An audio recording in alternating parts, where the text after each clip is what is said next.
আজকে ছিল 2 ফেব্রুয়ারি আর এখন ছিল দুপুর বেলায় ওই 1:30-2 মতন বাজছে। আমরা সবাই চলে এসেছিলাম ছাদে, যেখানে প্যান্ডেল করে খাওয়া দাওয়ার ব্যবস্থা চলছে। এত দিন ধরে, প্রায় 10 দিন ধরে লাগাতার বিয়ের খাওয়া দাওয়া করার পরে আজকে দুপুর বেলায় একটু হালকাই মেনু ছিল। পালং শাকের চচ্চড়ি, হালকা করে মুসুরির ডাল, আলু পোস্ত আর কাতলা মাছের কালিয়া। তবে দুপুরবেলায় হালকা খাওয়া দাওয়া হলেও রাত্রেবেলায় খাওয়া কিন্তু বেশ জম্পেশ ছিল। আমাদের সাজগোজ দেখে তো বুঝতেই পারছো কোনো অনুষ্ঠান বাড়িতে যাচ্ছি। তো আমরা যাচ্ছি হচ্ছে ভাইয়ের এক বন্ধুর বিয়ের রিসেপশনে। ভাইয়ের ভীষণ ক্লোজ বন্ধু, আর ভাইয়ের বেশিরভাগ বন্ধুর সাথেই উজ্জ্বলের আবার ভীষণ বন্ধুত্ব। সেই জন্যই আমাদের পুরো বাড়ির নেমন্তন্ন ছিল। নতুন বউ তো আমাদের বাড়িতে চলে এসেছে, কিন্তু কালকে মানে 3 ফেব্রুয়ারি যেহেতু ভাইয়ের রিসেপশন, সেই জন্য রিসেপশন হওয়ার আগে আমরা নতুন বউকে আর নিয়ে আসিনি।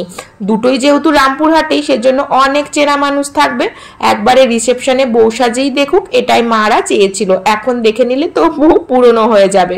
তো যাই হোক, এখন আমরা পৌঁছে গিয়েছিলাম যেখানে বউ বর বসেছে সেই জায়গাটাতে। আর এই যে আমাদের সাথে দেখা হয়ে গেল আমাদের মিষ্টি ব্রাইডের, আর এই যে হচ্ছে গ্রুম।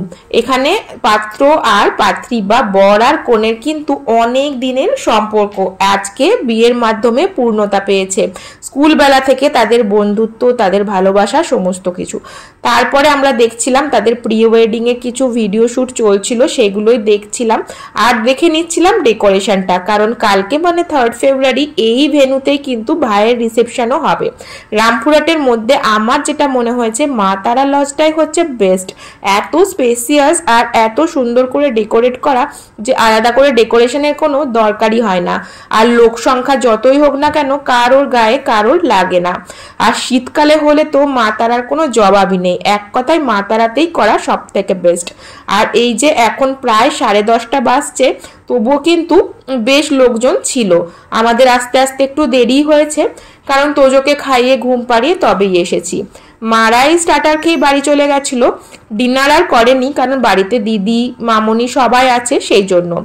আর স্টার্টারে ছিল হচ্ছে চিকেন কাবাব, তার সাথে পনিরের একটা আইটেম, তার সাথে ছিল কফি আর ছিল ফিশ বল। তো আমরাও কিছু কিছু স্টার্টার খেলাম। তারপরেই দেখা হয়ে গেল এই গোলুমলুটার সাথে।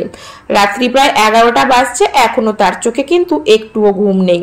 তো তারপরে আমরা চলে এলাম খাওয়ার জায়গাটায়, আর আমরাই মনে হয় শেষ ব্যাচ ছিলাম 11টার সময়। শীতকালের বিয়েতে এটাই সব থেকে মজা, যেমন সাজগোজ করে আনন্দ পাওয়া যায়, সেরকম খাওয়া দাওয়া করেও মজা পাওয়া যায়। আর এখানে কিন্তু প্রথমেই দিয়ে দিয়েছিল কাঁসার একটা থালা, তার উপর কলা পাতা, আর এই ব্যাপারটা আমার ভীষণ অথেন্টিক বাঙালিয়ানা লেগেছে। তারপরে চলে এলো সালাড আর কাসন্দি, তারপরে দিয়েছিল পমফ্রেট মাছের তন্দুরি, ভীষণ ভালো ছিল। মাছটাও ছিল কিন্তু ভীষণ ফ্রেশ। অনেক রকমের মেনু ছিল, একটু একটু করে সমস্তই প্রায় ট্রাই করলাম। তারপরে চলে এলো একটা কুলচাটা এতই টেস্টি ছিল, এটা কিন্তু শুধুই খাওয়া যেত। কিন্তু সাথে যেহেতু চিলি চিকেন চলে এসেছিল, ড্রাই চিলি চিকেন গরম গরম, তার সাথেই কুলচাটাকে খেয়ে নিলাম। তারপরে চলে এলো পোলাও, আর তার সাথে হচ্ছে চিংড়ি মাছের মালাইকারি। সেটা শেষ হতে না হতেই পাতে পড়ে গেল গরম গরম সাদা ভাত আর খাসির মাংস। তারপরে চাটনি, মিষ্টি, পাঁপড়, আর সবশেষে হচ্ছে পান। খেয়ে আমরা 11:30টার মধ্যে ফিরলাম বাড়ি। ব্লগটা এখানেই শেষ হলো। ভালো লাগলে অবশ্যই লাইক, কমেন্ট, শেয়ার করো। চ্যানেলটাকে সাবস্ক্রাইব করে বেল বাটন ক্লিক করে রেখো। আজকে চলি, পরে দেখা হবে। টাটা।